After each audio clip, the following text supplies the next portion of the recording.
Welcome, everyone, to the Deep Dive. We're coming to you from the Tech Talk English podcast YouTube channel. If you want the key takeaways from the biggest tech stories, well, you're definitely in the right place. Before we jump in, please hit that like button, maybe share this with a friend, and definitely subscribe so you catch every deep dive we do. Okay, today we are tackling a giant, Apple. I mean, how did they go from a garage startup to, well, one of the most valuable companies ever? Our mission really is to figure out how. How did they manage to redefine multiple industries? It's incredible when you stop and think how much Apple tech is part of your daily life now. Where did it all actually begin? Well, what's really fascinating, I think, is just how audacious it was from the start. Super humble beginnings. We're talking 1976.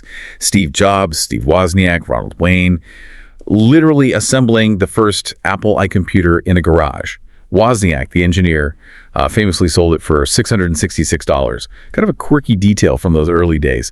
But then the Apple II came along pretty quickly, and that really put them right at the forefront of the whole personal computer revolution. You had Jobs' vision driving it, and Wozniak's sheer engineering brilliance, that planted the seed. That's a great picture of that early, almost rebellious spirit. Okay, so connecting that initial spark to the huge changes that came later, that's where it gets really interesting, right? They didn't just rest after that early success. They kept pushing. Like the Macintosh in 1984, that wasn't just another box. It brought the graphical user interface, point and click, icons, windows to ordinary people. Before that, mostly complex text commands. The Mac made computing feel, well, possible for everyone, changed interaction forever. Exactly. And that focus, that relentless focus on the user experience, it stuck around, even when things got tough for Apple, like when Jobs was actually out of the company for a while. But his return in '97, that wasn't just a change at the top.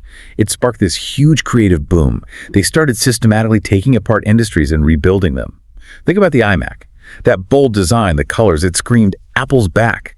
Then, of course, the iPod, iTunes, the iTunes Store. Boom, suddenly your whole music library fits in your pocket. And iTunes, with the store, it basically made digital music legitimate. It tackled piracy head-on and gave the music industry a new profitable path. Totally shifted focus from albums to tracks. Right, so they were learning how to disrupt, how to really innovate.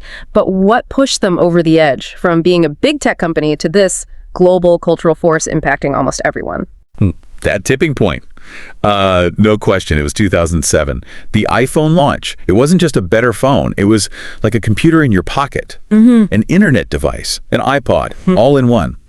The iPhone didn't just kickstart the smartphone era, you see. It literally created the app economy. Think of all the businesses, the jobs that exist just because of apps.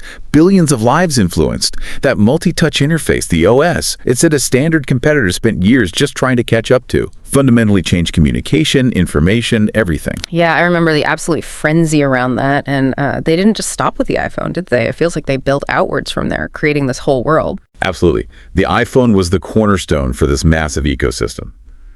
Then came the iPad. It didn't just improve tablets, it arguably created the modern tablet market. The Apple Watch followed, making wearables a mainstream thing, weaving tech into health and comms like never before. And all the while, services were growing. Apple Music, iCloud, the App Store itself becoming this huge digital marketplace. It all connects. Under Tim Cook, since 2011, they didn't just keep going, they actually accelerated in many ways, became the first U.S. company to hit, a $3 trillion market cap.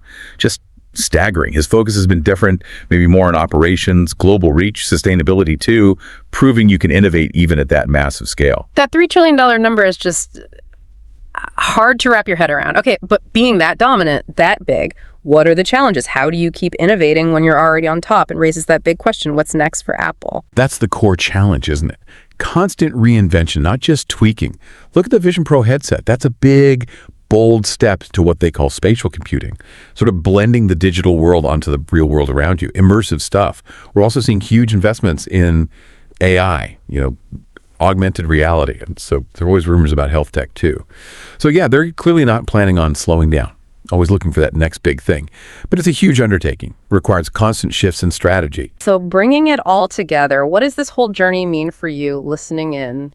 I think Apple's story is, well, it's proof of what relentless innovation can do. It's about having a really clear vision, focusing obsessively on how people use the tech, and just being bold enough to challenge how things are done. It's more than just gadgets, right? It's about fundamentally changing how we live, work, connect, how we experience the world. Maybe it just shows that huge impact can start from a simple idea and just never stopping that push for what's next. A really fascinating deep dive, truly.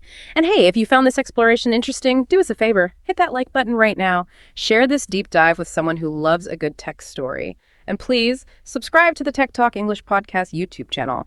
We've got plenty more deep dives coming your way.